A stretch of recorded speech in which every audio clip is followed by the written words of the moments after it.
Om Sahana Vavatu Sahanau Bhunaktu Sahaviryam Karavavahai Tejasvinavadhitamastu ma vidvishavahai. Om Shanti Shanti Shanti. Om Purnamadah Purnamidam Purnat Purnamudachyate Purnasya Purnamadaya Purnameva Vashishyate. Om Shanti Shanti Shanti.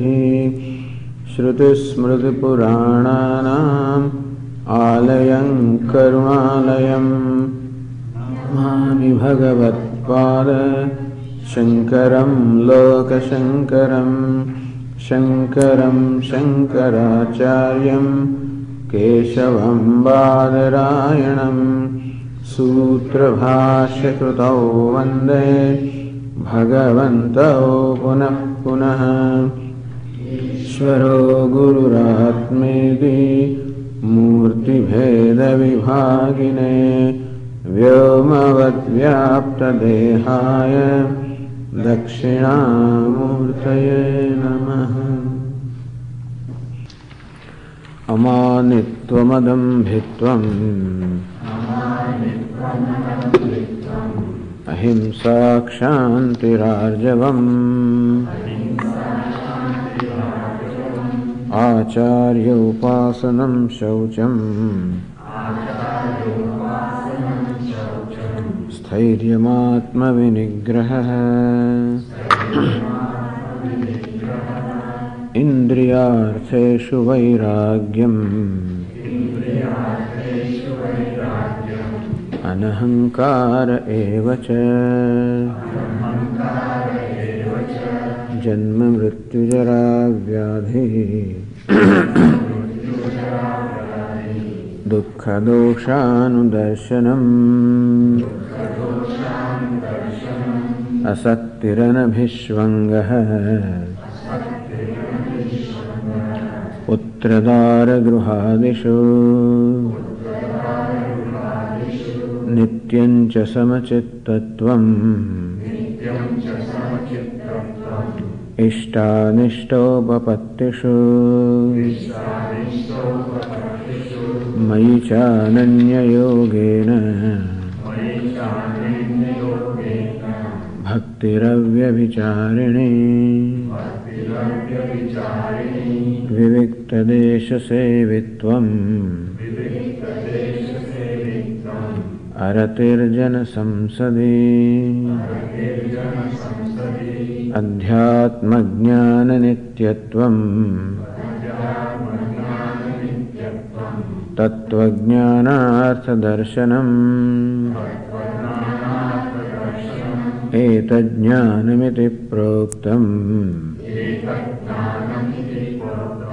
Ajnanam yadato nyatha.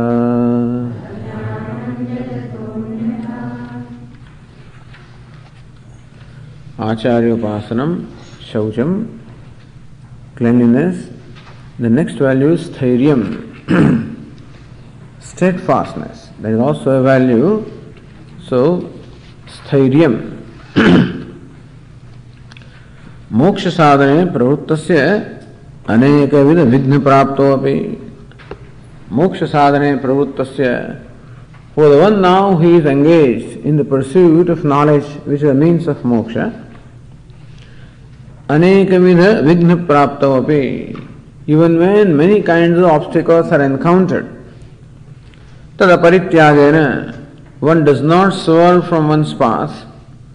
Punah punah yatnadhikyam, one strives again and again, harder and harder. So here there is a recognition of this fact that there are obstacles in one's life. Shriyamsi bhahu vignane. It is said that whenever you are engaged in doing something auspicious, something good, then bhahu vignani, many obstacles come, so it is said. And so also We know this in our life also, that in any pursuit obstacles are likely to come. And this being a process, and quite an extended process, therefore it is quite likely that obstacles may come in our life. Obstacles may come in our pursuit of knowledge, in pursuit of self-growth, in pursuit of this path. Obstacles would come, obstacles do come. And so, tat aparityagena, that one does not swerve from one's commitment. And therefore maintaining a commitment. Lord Krishna says, Shraddhavan labhate jnanam, tatparaha sanyatendriyaha. One who has Shraddha, or that implicit trust, labhate jnanam, he gains the knowledge. But merely Shraddha or merely faith is not enough. Tatparaha, there must be a commitment to what it is that one wants to achieve. Tatparata. A devotion, a commitment is required. And after commitment also, Sanyatendriyaha, a self-control is required, meaning that it is necessary that I should be able to make my mind free from, disengage from unnecessary preoccupations and engage my mind in what it is that I want to do. And so, this tatparata, what we call the commitment, this is what is required because obstacles do come. There is a verse in Sanskrit. It says, Prarabhyate na khalu vigna bhayena nichehi. The inferior people are those who do not commence an undertaking for fear of obstacles. No, this will happen, that will happen, therefore they don't even undertake, they don't even start. Prarabhyate na khalu vigna bhayena nichehi. By people who are inferior, they do not even start out of a fear of obstacles. Prarabhya vigna vihata viramanti madhyaha. The middling people are those who drop things when they meet with obstacles. There are those who do not start for fear of obstacles. There are others who, having started, when they meet with obstacles, they just drop. And thus we do find around ourselves many incomplete projects. Things are started with great enthusiasm, but then at some point in time you lose the enthusiasm. Sometimes a person undertakes an endeavor, not recognizing what it takes. Anubandham, kshayam, himsam, anavekshaja paurusham. Sometimes person does not recognize what the outcome will be, whether I have the capacity to pursue the endeavor that I have undertaken, whether what I am doing is going to hurt or affect other people or not. And so, many of these things are not taken into consideration. People just start things and then leave in the middle. And so there are many. The middling people are those who do start all right, but then when they meet with obstacles outside or inside, then drop it. Vignaih punah punarapi pratihanyamanaha prarabdha chot prarabdha muttam guna na parityandi. The excellent people are there. The exalted people are those who do not give up something even when they are attacked by the obstacles again and again. So there is something called obstacle that comes on the path of a person. Well, we encounter obstacles in our material life also, or day-to-day life, then what to talk of obstacles coming also in the spiritual pursuits? They come. And therefore Lord Krishna prescribes here this value called steadfastness or perseverance, not giving up. What kind of obstacles do come? Obstacles can come as everything from the three levels. Adhyatmika, Adhihotika, Adhidaivika. That is three entities, the individual, the elemental world around me, and what we call the divine forces. These three entities are there, and obstacles can come from all these sources. It is very common to hear, Swamiji, my Jamin is in 8th house and my Jupiter in 4th house and this and that's why this is happening, So, that means some divine forces are there which seem to bring obstacles to my path. In fact, Upanishad says that also. Very interestingly, Brihadaranyaka Upanishad says that Devatas do not like that this person is pursuing Brahma Vidya. You see, in the Vedic context, everybody is supposed to perform their daily and incidental obligatory duties. Meaning that every day you should perform your Agnihotradi karma and make offerings to the gods. And so Aditya Prajapate Swaha, Aditya Swaha, Prajapate Swaha, Agne Swaha, and thus to these deities we must make offerings. That's how they get their sustenance. So it is said that only when this human being performs these rituals that the gods also get their sustenance. And now if somebody now proceeds to pursue Brahma Vidya, and once you gain that knowledge, that means you become a renunciate, and then you become free from the sense of doership, and therefore there is no need to perform any of these duties. You become free from the need to perform the duties, and so one gives up the duties. When a person becomes renunciate, the person renounces all the duties. So when you renounce the duties, that means that you no more perform these daily and incidental obligatory duties, and you don't make offerings to devatas, and therefore they stop receiving their taxes or whatever it is, their share. They don't like it. Nobody likes if they do not receive their share. So devatas are looking, where is this fellow going? Is he coming to me or is he going there? And so I guess when they find devatas also that these fellows are going in some other directions, it is said that they don't like. Because a human being who worships the devatas like this fellow who worships them. Because we have many desires in our mind, and therefore to fulfill those desires we do many things.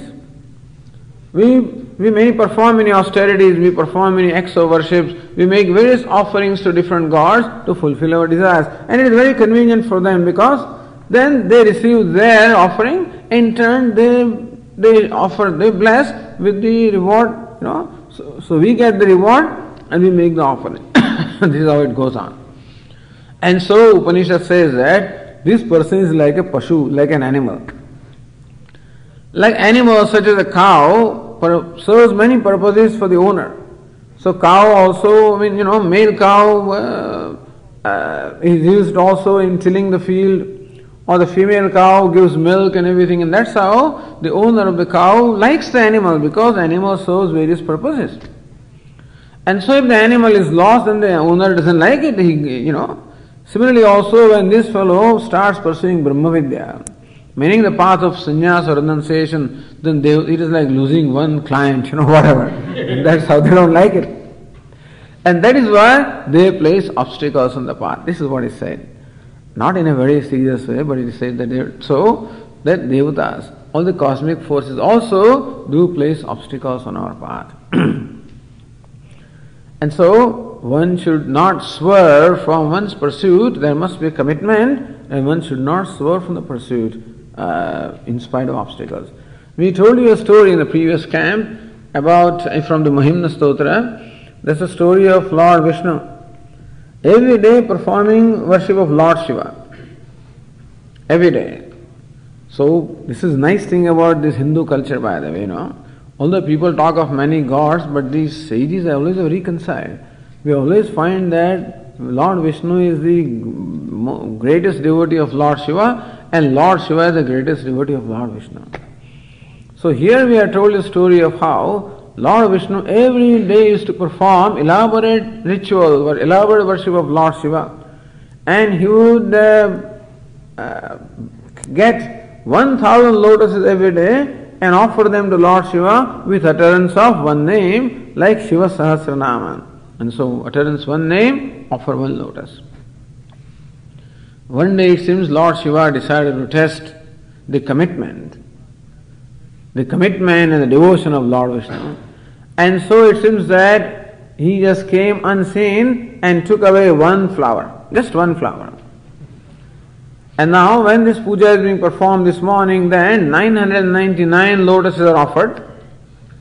So one lotus, there was a shortage of one lotus. Tadekone tasmin, when one lotus was, there was a shortage of lotus, what would you do?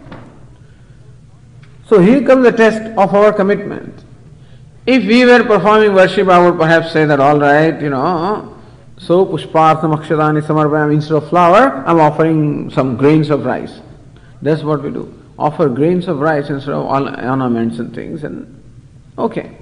But Lord Narayana and Vishnu did not do that, because that's not right.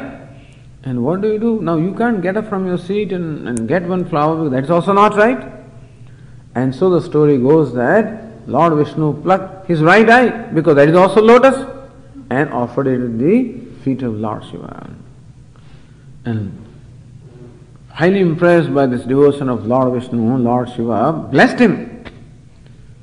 So this bhakti, this unswerving devotion, or the intense devotion that Lord Vishnu had for Lord Shiva, itself got transformed in the form of Sudarshana. So it is said that Lord Shiva gave Sudarshan Chakra, that discus called Sudarshana, to Lord Vishnu, and that was the reward of that bhakti udrekaha. That intense devotion that he had was rewarded in the form of this discus, which now also protects all the worlds. So Lord Vishnu's job is to protect the world, and that he does with the help of this discus. So this is also a case of an obstacle. How an obstacle comes, and how he did not swerve from his commitment in spite of the obstacle. It is possible that obstacle comes in fact to test us. Maybe when the obstacles come, then we know that somebody is making note of what we are doing. Otherwise, Lord Shiva would not have thought of, taking away a flower, unless there was in fact an intense devotion. So when obstacles come on our path, maybe God is taking notice that we are doing something. And maybe they come also to help us grow in our strength, in our commitment. It's quite possible. And therefore, obstacles need not be looked upon as curses. Obstacles can also be looked upon as very opportunities to grow. If this is our attitude, then we will not swerve in spite of obstacles coming. If the obstacles come from the divine sources like this, obstacles come from the things around ourselves. Yes, the things may not be very... In our own family also there can be difficulties or whatever. And so obstacles come from the world around ourselves. But most important obstacles coming from our own self, adhyatmika, where my own body, my own mind, etc. can become an obstacle to me and not cooperate with me. So Yoga Shastra talks about the obstacles in the path of yoga, which are also applicable here, many of them. So the obstacles that are enumerated there in the Yoga Sutra, one obstacle is called Vyadhi. Vyadhi means disease. Meaning that our own body may not be in right condition to be able to pursue what we want to do. It is not that pursuit of knowledge requires you to be a wrestler or a boxer or something like that or whatever, but it requires that our body should be in reasonably good condition. And so that when we are performing prayers, when we are performing meditation, when we are doing shravanam, listening, whatever it is that we are doing, we require the cooperation of body. And therefore, body should have that much fitness. So, fitness of the body also is very important, because the fitness of the body also brings about a fitness of the mind, because condition of body does affect the mind. If there is when I am sitting, there is pain in the back or pain in the knees, it's going to draw my attention. And so in as much as the body has an effect on the mind, so fitness of the body. So Vyadhi, some kind of unfitness in the body also can become an obstacle, and one should make a note of that and do what is required to be done. That is, not ignore the body. Even though Vedantins always say that I am not the body, that's alright. I am not the body does not mean that I ignore the body. Even though I am not the body, body is no doubt an excellent instrument or excellent means of achieving my purpose, and therefore I should take care of the body. Not keep on pampering the body, but should take care of the body. If yogasana, whatever you require, proper diet, exercise, and keep the body fit. That is one thing. Other is sthana, they call it. Sthana means lack of vigor. Sometimes we just find ourselves, heaviness is there. The body becomes heavy, the mind becomes heavy. A heaviness means offering more resistance, and therefore we find a lack of vigor. Languor they call it, or lack of vigor. And so this also can be one of the obstacles called sthana. And then also one has to motivate oneself, remind. This is one of the values that Lord Krishna says, Tattva Jnanartha Darshanam. All the time reminding oneself of the reward that waits oneself when one gains the knowledge, or the reward that comes to oneself even in the very pursuit of this knowledge. As I say, it is not that just the goal is beautiful, but the journey also is equally beautiful, and therefore reminding oneself, enthusing oneself. So sometimes we find ourselves losing enthusiasm. What happens is, in our mind there are always some expectations of something happening to us. We read lots of books and we hear people's experiences and we find that nothing is happening to us. Swami, nothing is happening. I've been doing japa for so many years, but nothing has happened. As Swamiji tells the story of this woman who came and look at my mother-in-law. Swamiji, she is going to temple for last 28 years and doing a japa also for last 28 years. What has it done to her? Nothing. Look at her nature. She's still so cantankerous, she's so this, that. And so Swamiji says, wait a minute, look, in spite of 20 years of going to temple and 28 years of doing all this japa, if she's still like that, that's okay. But suppose she was not going to temple, suppose she was not doing japa, you could not have been staying home. And so, everything has some effect is there. But naturally our mind wants to see some result, some tangible result in the terms that we can experience. And when we find that no such results are coming, so nothing is happening. So when we feel that nothing is happening, that is a discouragement. So we are likely to be discouraged because naturally our mind is that which always evaluates something based on the outcome. And we have our own idea of what outcome should there be, and when it is not forthcoming, we get discouraged. So encouraging the mind, enthusing the mind that okay, it is not the outcome that is important, it is the process that is important.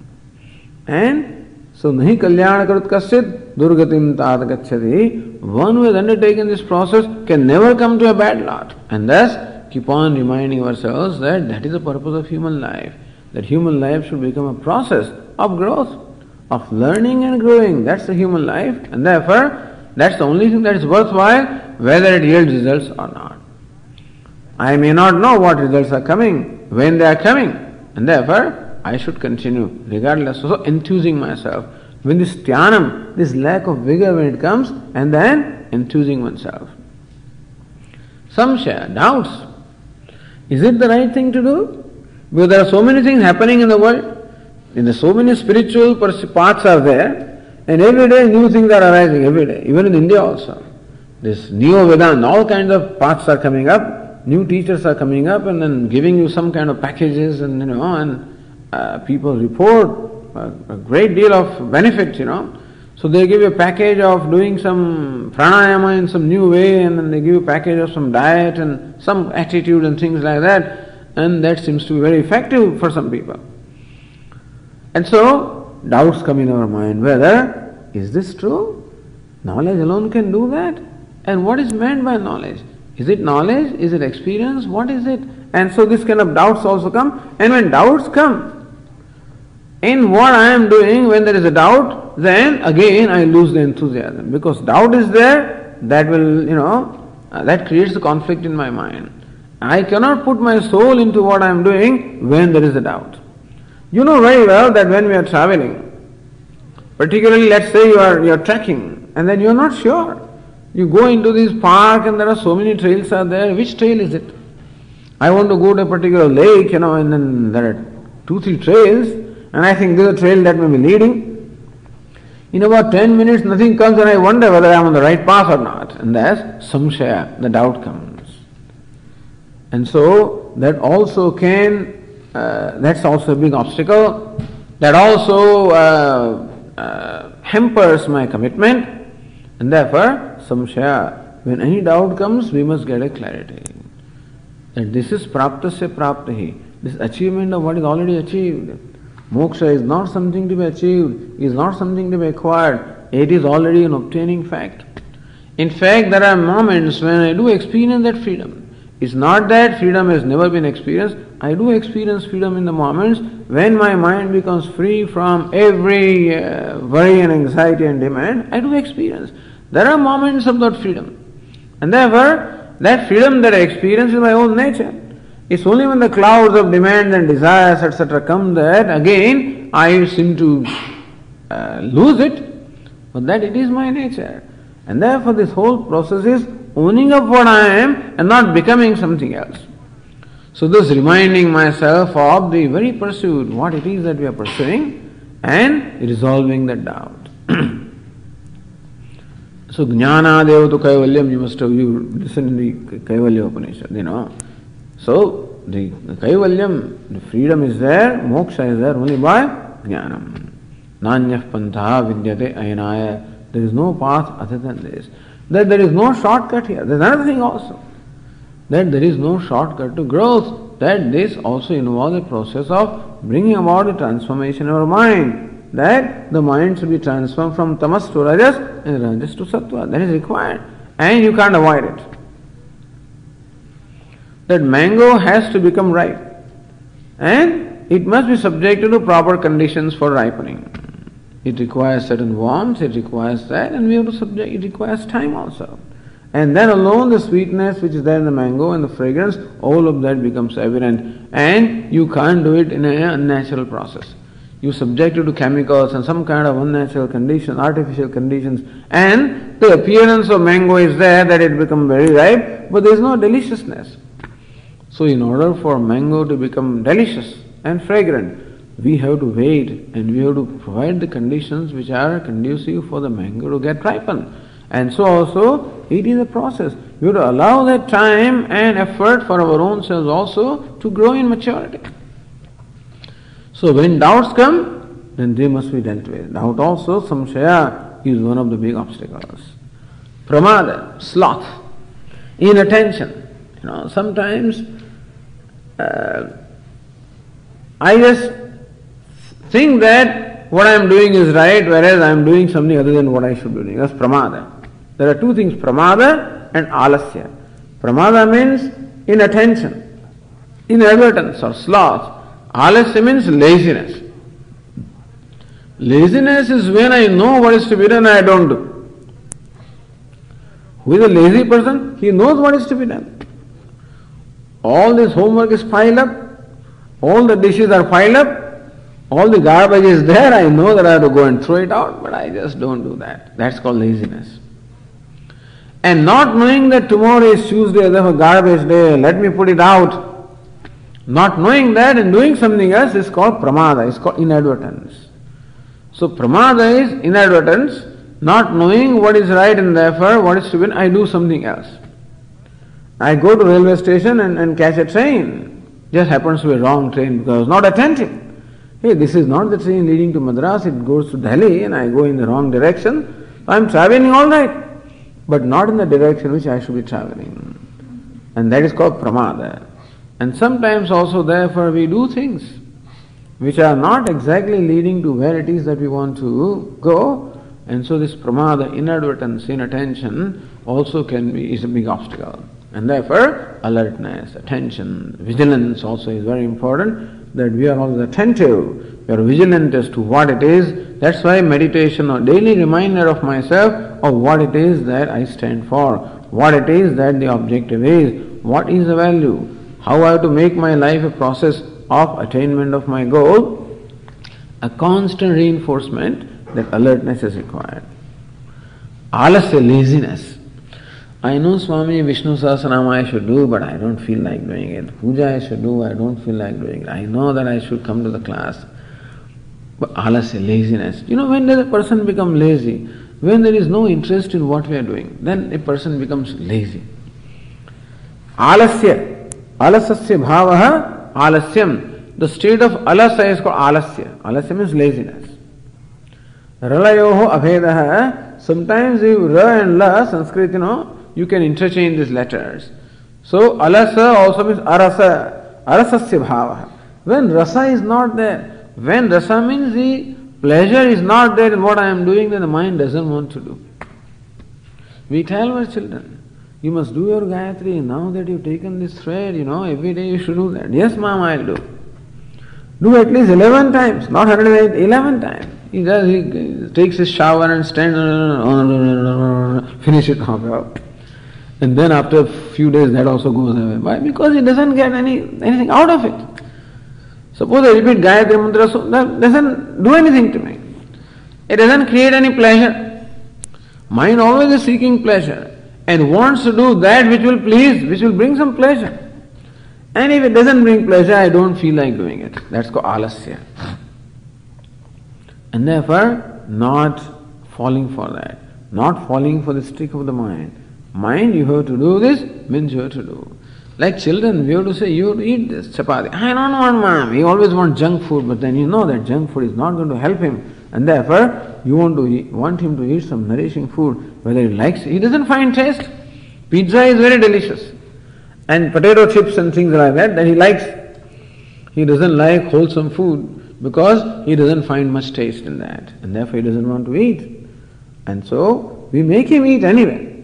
And similarly also our mind wants to go for junk food. Well, let's go for a movie, let us watch a TV, because, meditation will do, okay, my japa will do, I know I have to study, go to this Gītā Vichaya group, okay, we'll see. So, sometimes these things don't generate as much pleasure as we like to. And so there is a tendency to avoid it. And so alasya, this is also one of the obstacles, that sometimes, alright, rasa, the pleasure does not come. Just because pleasure does not come doesn't mean that I give up what I am doing, that I continue to do. If not today, tomorrow it will come. Alasya, the laziness, also idle is one of the other obstacles. Then avirati, lack of vairagya, lack of dispassion, lack of vairagya also is one of the important obstacles. And we'll talk about vairagya because that's one of the values that Lord Krishna prescribes. And bhranti, false knowledge. Sometimes bhranti, that meaning that even though what I think is wrong, I think that it is right, So wrong is taken to be right. That is called bhranti. I know, Swami, I am enlightened, I have, something, some kind of bhranti can happen to me. And that also one has to watch out for. And one should expose oneself again and again to this teaching. Shravanam mananam paunah punyena shravanam kuryat. They say that again and again perform Shravanam, again and again listen to the scriptures, again and again expose yourself to the teaching. Then the clarity comes, and this bhranti means a delusion or the false notion can go only when the true understanding comes. So some of the obstacles, stairyam, these obstacles come, and even when they come, not swerving from one's commitment and understanding obstacles, at the same time overcoming them. So obstacles, number one, I should know that this is an obstacle. Number two, I should understand what it is. Number three, what's the cause of it? And then what to do in order to overcome this obstacle. This is stairyam. And still Swamiji doesn't seem to work. And then that means that we need help, So sometimes we find that in spite of whatever we do, our effort does not seem to be enough. That also can happen. That means that we need help. As Swami says, that it is intelligent to seek help when you need help. So we always need help in our life. I mean, a lot of help, particularly in this spiritual pursuit, we need more help than in the material achievements. And that help is sought by way of prayer. So prayer can become an integral part of my life. Asatoma sadgamaya, tamasoma jyotirgamaya, mrityorma amrutam gamaya. O Lord, please lead me from untruth to truth. Please lead me from darkness to light. Please lead me from death to immortality. So prayer. This prayer comes in Brihadaranyaka Upanishad. This comes from Brihadaranyaka Upanishad. And Shankaracharya explains that. So mrityorma amrutam gamaya. Please lead me from death to immortality. So says Shankaracharya, what is the nature of death? Death is twofold. One is not having sadhanam, other is not having sadhya. Sadhanam means not having the requisite preparation. Oh Lord, please give me vairagya. We have to pray. Please give me viveka. Please give me the discrimination. Please give me vairagya. Please give me dispassion. Please give me antahakara shuddhi. Please give me the purity of mind. All these kama, krodha, etc. are there in my heart. You please come into my heart and remove them. As Tulsidaji says, Mama Rudaya Kanja Nivasa Karo Kamadi Khaladala Ganjanam. O Lord Rama, please dwell in my heart and remove these demons of the nature of Kama, Krodha, etc.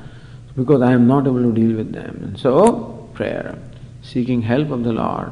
Obstacles do come, internal obstacles, external obstacles, that's the nature of the things, and seeking help of the Lord by way of prayer. So, prayer also is a very important thing to do for overcoming obstacles. Because it's Ganesha, Lord Ganesha is called Vigna Karta and Vigna Harta. He brings obstacles, he removes obstacles also. And therefore, we always should keep him in good humor, always keep him favorable to us so that obstacles are removed. It is not that you have to pray to only Lord Ganesha for removing all obstacles. You can pray to the Ishtadevata. Whoever the Devata is our Ishtadevata, every God is the same, praying basically, seeking help.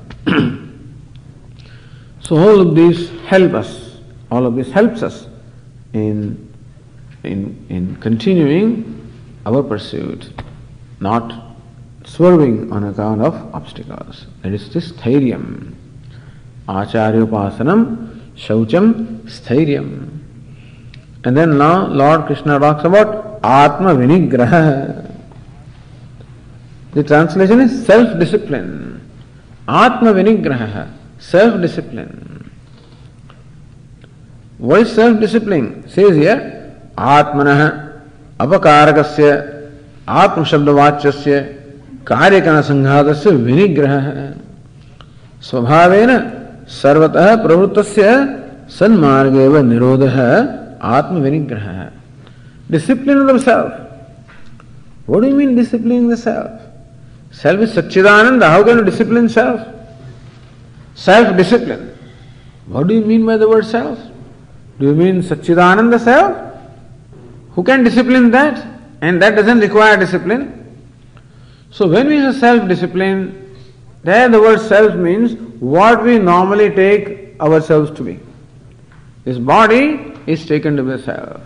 Sense organs taken to be the self. Mind is taken to be the self. And therefore, Atma Vinigraha. Disciplining, controlling, keeping under check the Atma or keeping under check our own self. Why is it necessary? Atmanah Apakarakasya. This that I call self is in fact Atmanah Apakarakah.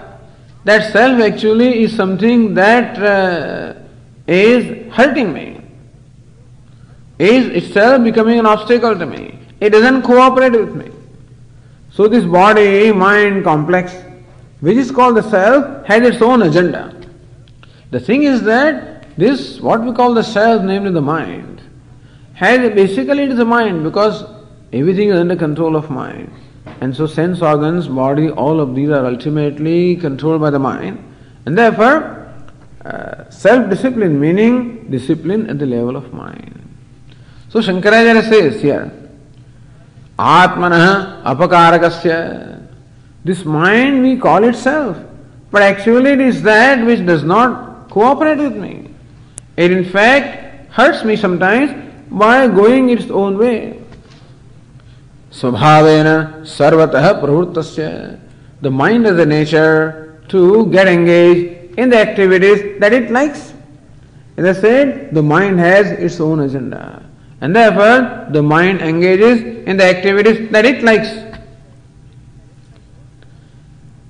And therefore, a discipline. This is what we call damaha. That is, if you know Vedanta, Viveka, Vairagya, Samadhi Shatka Sampattihi, Mumukshatvam. All of these Lord Krishna will include in one way or the other. One of the values is Vairagya, that time we'll talk about Vairagya. Samadhi Shatka Sampattihi. So Shama means the tranquility of the mind. Dhamma means the discipline. So basically here Lord Krishna is talking about discipline. That discipline also is required in our life. That our sense organs are disciplined. Our mind is disciplined. Whatever it is that we do is disciplined. Because if I just allow my sense organs to do what they want to do, Indriyanam vichartam yan manun vidhiyate tadasya harti prajnam vayur navam ivambhasi. Lord Krishna says that if the mind is allowed to follow the sense organs, it is the nature of sense organs always to seek sense gratification. My eyes always seek gratification by seeing something that is beautiful. The ears are seeking gratification by wanting to hear something that is pleasurable. The sense of touch also is seeking gratification by touching something pleasurable. The palate also seeks gratification by tasting something that is pleasurable. Even sense of smell, every smell. So every sense that I have, that is a natural tendency of seeking gratification. So seeking gratification, natural tendency, and therefore, if you do not do anything, if you do not pay attention, then these things will always seek that gratification. And so in my cottage there is a refrigerator, and there is a small little pantry. And so a refrigerator has all kinds of goodies in there, and the pantry also has there, and people are always very kind. They bring all kinds of candies, and they bring all kinds of sweets and fruit. All sorts of things are there.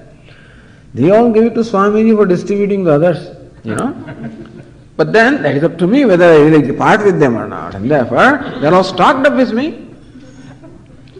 And actually I am supposed to be doing my prayers or studying Bhagavad Gītā or writing something or whatever it is, and my mind says, okay, how about having a candy?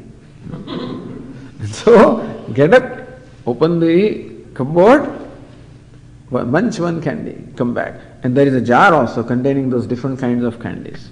Supposed to be meant for children. But anyway, anybody can have it. So this is that my palate always wants something delicious. Because whenever I get a little bored, whenever then mind wants some kind of a change. And so, since what happens, Swamis have the closed doors for all the change. If I had a TV and if I had a video and stereo and stuff like that, then I can, have that also. And so we surround ourselves by many means of pleasure. And it is very convenient for the mind and the sense organs always because it is very easy. It is very easy always to seek sense gratification and get sense gratification. It does not take any effort on my part to switch on the TV and watch a movie. It takes no effort on my part to take a candy and eat it. Because this gratification does not seem to take any effort anyway. It's very easy. It is what we call the immediate gratification. In short, the mind and sense organs or our personality has a natural tendency of seeking immediate gratification. And this habit of seeking immediate gratification, unfortunately, is at the cost of discovering a long-term gratification. So Lord Krishna explains in Bhagavad Gītā that there can be a long-term lasting gratification as against what we call a temporary or a short-term gratification. So usual tendency to seek short-term gratification, but unfortunately it is at the cost of the lasting gratification. The seeking sense gratification, which is immediate gratification, has a tendency to make me dependent upon them. And therefore now 3:30 means I should have a cup of coffee. 10 o'clock means I must have a candy. 4 o'clock means I must have something else. And that's how, in the beginning, it is my fancy. In the beginning, it is my pleasure. In course of time, it becomes a necessity. So this is what happens. And thus, in course of time, if we allow this kind of tendencies of the mind to prevail, and we do not do anything about it, then slowly and slowly we find ourselves becoming more and more dependent upon things. And thus, mind is less and less available to me, less and less available to do what I want to do.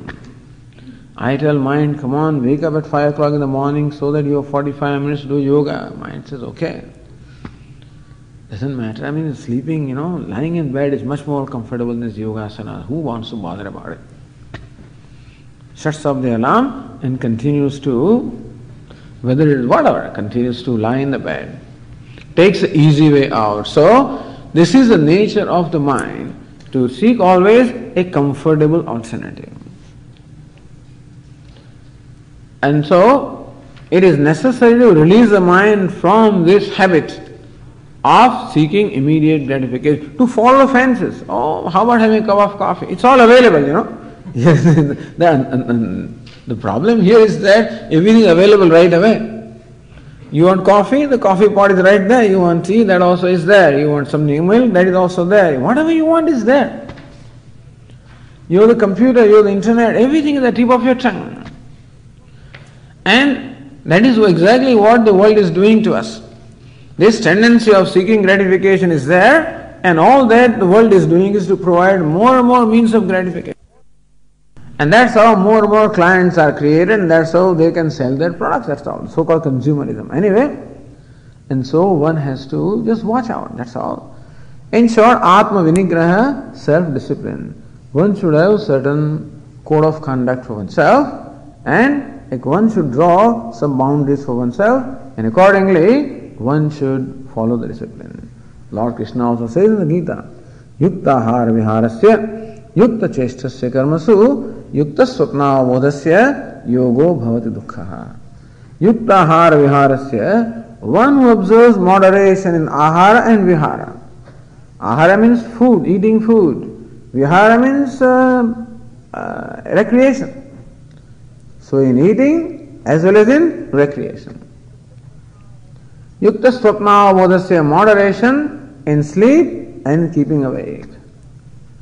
Cheshtasu, in all these different, so yuktahara viharasya, yukta karmasu. And so, in all the chestas and all the activities that I perform also, a moderation, a sense of proportion, what we call an alertness. And so, this self-discipline comes by alertness. Two things we require for the discipline to be there. One is a value for the discipline. That is valuable for me to become free. So before I gain moksha, which is absolute freedom, I must gain freedom from all this dependence that I have upon various things around me. And other kinds of dependence will be talked about later on.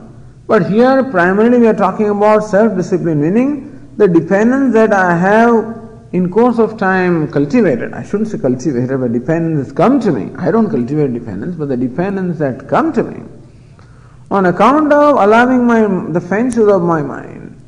And unless I do something about that process, that will just go on. As Swamiji says that emotional maturity is something that one has to initiate. It will not happen by itself. Similarly also, discipline is something that one has to initiate. It will not come on its own. And therefore, a value for living a disciplined life. In Swamiji's language, a value for being an organized person.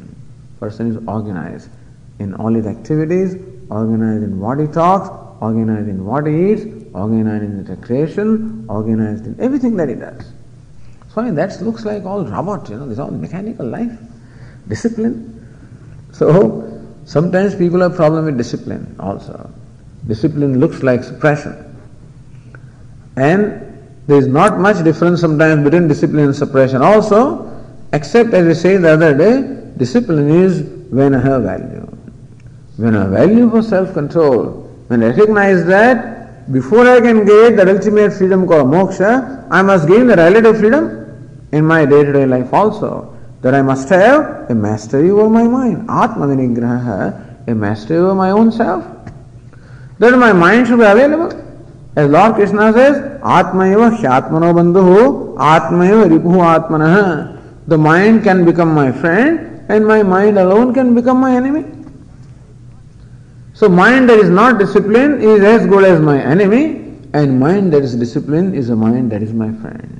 In as much as we need the cooperation of our mind, cooperation of our own personality in whatever we want to do.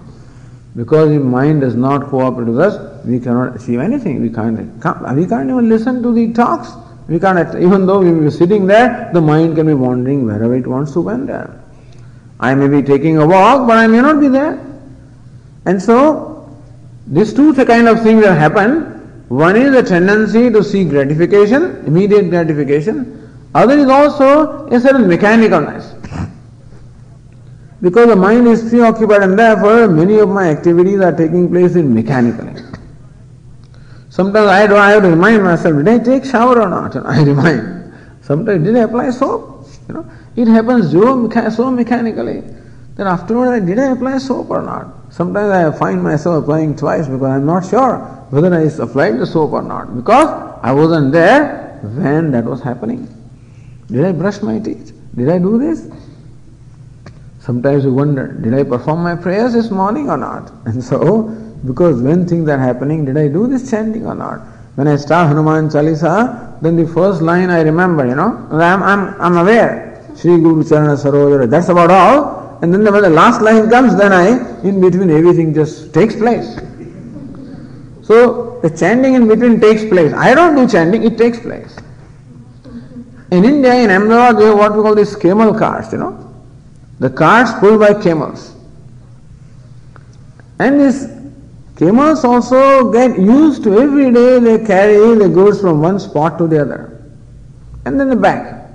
So this is a routine. In course of time, the camels get used to the routine and they know also the path on which they have to go. And therefore, they know what it is that they are doing. So sometimes this fellow starts at night. Whole night this camel car travels. In the morning he reaches the destination. And so the owner of the camel cart puts his cart on the road, lets the camel proceed, and then goes to sleep.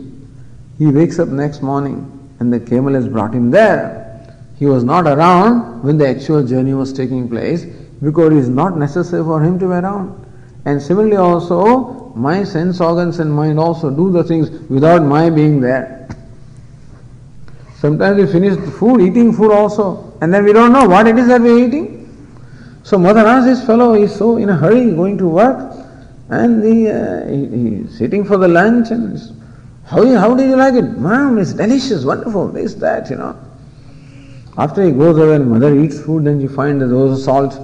In dal there was no salt, and here there was too much sugar, here there was too much spices, but this boy never took note of that because his mind was not there. And so, this mechanicalness is a problem. So two problems are there.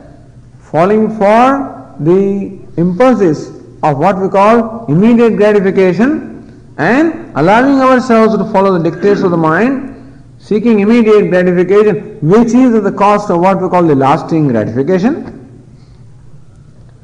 Vishendriya sanyogat yattadagre amrutopamam pariname vishamiva tat sukham rajasam smrutam. Lord Krishna says that the sukham, the pleasure that comes by the association of sense organs with sense objects, So by experience of sense objects, the pleasure that comes is agre amrutopamam. It is very delicious or is very sweet in the beginning, pariname vishamiva. But then it ultimately turns out to be very bitter. Because it is the nature of these things to make me more and more dependent. And ultimately, the I who is drinking tea, the tea is drinking me. It's not I who is doing things, they are doing me. In the sense that I am dictated by them. And so, that means that I am slowly slipping into this process of what we call bondage or dependence. And therefore, Lord Krishna says, Atma Vinigraha, a self-discipline. Number one, a value for discipline. Number two, recognizing these two sources of lack of discipline. One is falling for this impulse or fancy for immediate gratification, and second is the mechanicalness. And therefore, we draw boundaries for ourselves. As Lord Krishna says, Yukta har viharasya, in eating as well as in recreation, boundaries. I'll watch TV, half an hour. I enjoy this food, ice cream I love, okay. One scoop. I love this candy, one piece. Oh, today idlis are wonderful, 3. And so, thus it's not that I deprive myself. There is no need to deprive. At the same time, to indulge also is not right. Deprivation also is not right. Indulgence also is not right. Moderation is the right thing. Yuktatvam, moderation, sense of proportion. And thus, I draw the boundaries of what it is that I am going to do. So when I sit on a dining table, I know what the food is. What have you cooked, Mom, today? Oh, today is dosa. That's it. All right. 3, I put the limit there. Whatever. And then I push my chair back. So, Swami always asks this question, do you have the freedom to push back your chair at any time? And so, as I always like to tell that story of this king. Kings always ride on the horses, So once the king was invited to ride the elephant, and he rode the elephant, and then asked for this. He says, where is the rein? Where is the rein? He says, no, sir. The horses have reins, elephants don't have reins. He immediately came down. He says, I do not want to sit on an animal which I cannot control. Horse he has the reins in his hand. Elephants doesn't have that? Don't have. Okay, I cannot try it. So one does not want a condition where one is not in control. There must be value for being in control. Not of other people, being in control of my own self. And therefore, one is discipline, moderation in everything that I do, and making my life as simple as possible, as fewer means as required, So making life as simple as non-demanding as possible.